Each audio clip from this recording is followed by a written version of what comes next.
Hi, everyone, and happy Independence Day to you all. So, today, as we celebrate the birth of freedom in our country, I want to invite you to reflect on a different type of freedom, the freedom that you have as a therapist in private practice.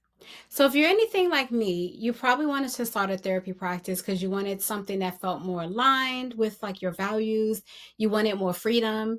You wanted to have more of a balanced life. So, even that form of freedom in private practice is worth honoring. A lot of people desire to have this type of freedom in their lives, but they have not reached that point when they're able to do that. And when you're working with agencies and other major companies, you are subject to their policies, you're subject to their philosophies and their strategies, and you don't really have the freedom to kind of do what it is that you want to do in your own practice. Private practice basically helps you to reclaim that autonomy.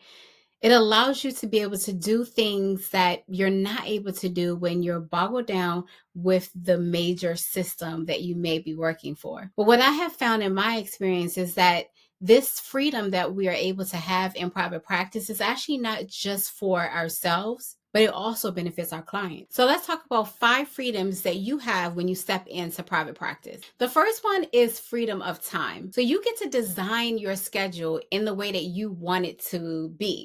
You can design it in a way that supports like your own energy, your family, your own well-being. So for instance, if you want to take off on Fridays or if you want to work on Sundays, whatever the case is, you basically can set up your own schedule how you want to. I know for me, because I have children, it's been very helpful for me not to have to like call in to ask for permission to take my children to a doctor's appointment or to this appointment. Or if I want to get a massage, I can schedule my sessions around that massage. So it allows us to be able to do things that we want to do without having to necessarily ask for permission to do it. And it also gives us the freedom to be able to be kind of spontaneous when it comes to that. So the other thing is that we have the freedom of income. So when you have a private practice, you are not limited by the hourly rates that someone else is giving you. You can choose exactly how much you want to charge for your sessions, and you can kind of diversify your income. So if you want to just get a certain amount of money from therapy sessions, you can do that. If you want to add on workshops, you can do that. If you want to go in person and provide additional services or even do a digital product, you can do that. So it allows you to be able to be flexible with not just your time, but also the amount of money that you have coming in, because you can have different streams of income. And so let's be real. Right now, we're in a time where I know I'm not the only person that you're feeling that crunch, you're feeling that stress, because there's a lot of things going on. There are a lot of people talking about not having enough. There's a lot of concerns about people not working. There's a lot of concerns about there possibly not even being enough food available for everyone. So I'm sure you're asking that question of yourself. How am I going to survive? What am I going to do if where I am in this one way that I'm getting my income, what if that is snatched up from under me? If that's you, I want to encourage you to get into private practice if you're not into private practice. If you're already into private practice, I want you to encourage you to diversify your stream of income. Know that you can get income from so many different ways, and you definitely have the skills and the knowledge to be able to do that. Number 3 is that you can have the freedom of purpose. With freedom of purpose, you get to determine who you want to work with. You can determine the goals that you want to accomplish with that particular client. The clients that you feel most called to, be it trauma-based clients, be it families, be it couples, you can actually just work with them because those are the people that you feel extremely called to. And you feel that your purpose is to connect to that group of people. Now, with this next freedom, number 4, we have the freedom of clinical approach. So for me, I personally love cognitive behavioral therapy. I love other techniques, but that is my favorite technique. I tend to use trauma-focused cognitive behavioral therapy because I work with a lot of trauma-based clients. Now, for you, it may be something completely different, and that is perfectly fine. It's all about you being creative, but you being authentic. So whatever approach it is that you tend to use or you are drawn to, just know that you can actually do that and utilize those clinical approaches in private practice. So especially if you're working a 9 to 5, working as a case planner or a social worker at a particular agency, you probably don't have a lot of opportunities to do that. You're probably so busy chasing those people down to get them the services that they know that they need, helping people to get social security cards, helping them to obtain employment, which are all great things. But if you know that you're called for something bigger than that, then private practice can allow you to be able to do those things. So if you find yourself working as a case planner and you notice certain presenting issues that you know you have the skill set and the knowledge to help them to overcome that thing, but because of the role that you play, you can't actually utilize those approaches clinically, then that means that it's time for you to transition into private practice. You have to ask yourself, am I using the clinical techniques that I know that I have? And am I actually operating in purpose? And lastly, in private practice, you have the freedom of growth. Freedom of growth. This means that you can grow, you can scale, you can evolve, you can change, you can pivot. Even a private practice that you set up next year or 5 years down the line does not have to look like the private practice that you're setting up today. And in fact, it probably will not. I've been in private practice for an extremely long period of time, and I have had multiple pivots in my private practice, in my group practice, and just how I approach my clients in general. So the more you are growing, the more your private practice will grow. And that's just the benefits of being in business. I would be remiss if I were to say that being in private practice doesn't come with any responsibilities, because I know that it does come with responsibilities. And I'm not going to lie, private practice is a lot of work. You have to be passionate about it. You have to be disciplined with it.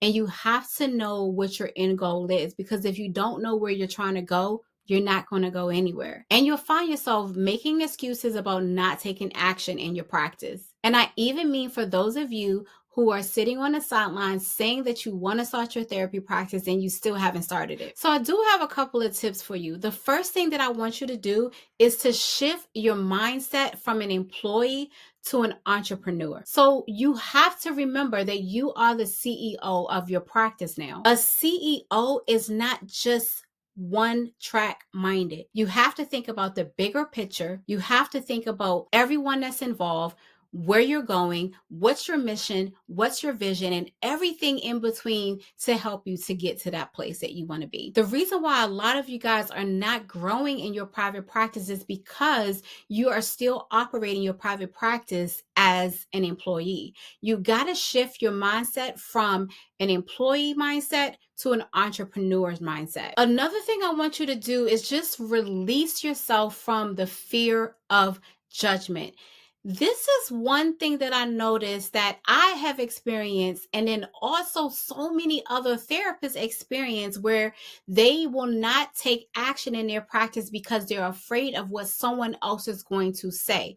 They're afraid of what someone's going to say about their prices or their rates. They're afraid that someone's going to tell them that they don't have enough experience or they don't have enough skill set in order to do something that they desire to do in their practice.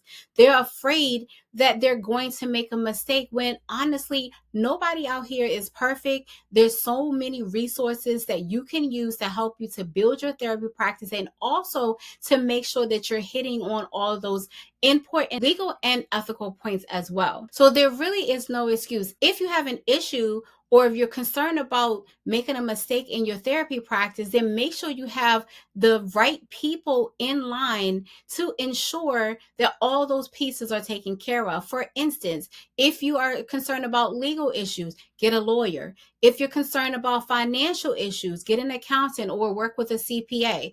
If you're concerned just about systems and private practice, Hire someone like me, a coach that has been in private practice for multiple years now and can definitely teach you not just by knowledge, but through experience. So my point is that it doesn't matter what your concerns are. Your concerns at some point, if you don't take action, can literally just be excuses. So ask yourself, how long am I going to keep making excuses before I actually start to take action? We also, as therapists, have to realize that it's not just about us. That information that you have, that unique perspective that you have, that way of connecting that you have, someone is looking for that. Someone is waiting for that. Someone needs to hear from you, but they can't if you are not putting yourself out there. So this is why I keep saying today that we got to stop making excuses. We have all the other things that we want in our practice. We have the freedom to be able to do these things, but a lot of us are just making excuses. I'm just trying to tell you today to cut out the excuses and let's get these practices started. You have people out here that are willing to work with you and can hold your hand along the way. You also have to just trust the fact that you are a resourceful person. Most therapists know people, know things, have knowledge, know where to get information. And so this process does not change once you go into private practice. Just like you're able to do this with your clients and kind of lead them and guide them along the way. And especially if you didn't just jump into private practice, you most likely had a job where you were helping other people to connect them to resources. You could do the same thing with yourself in private practice. So if there's any problems that you realize that you're up against, you can definitely reach out to those resources and get the assistance that you need. And my last tip is just for you to celebrate how far you've come. You've started your private practice and now you're here. This is a big thing because a lot of people will talk about it, but they never get started.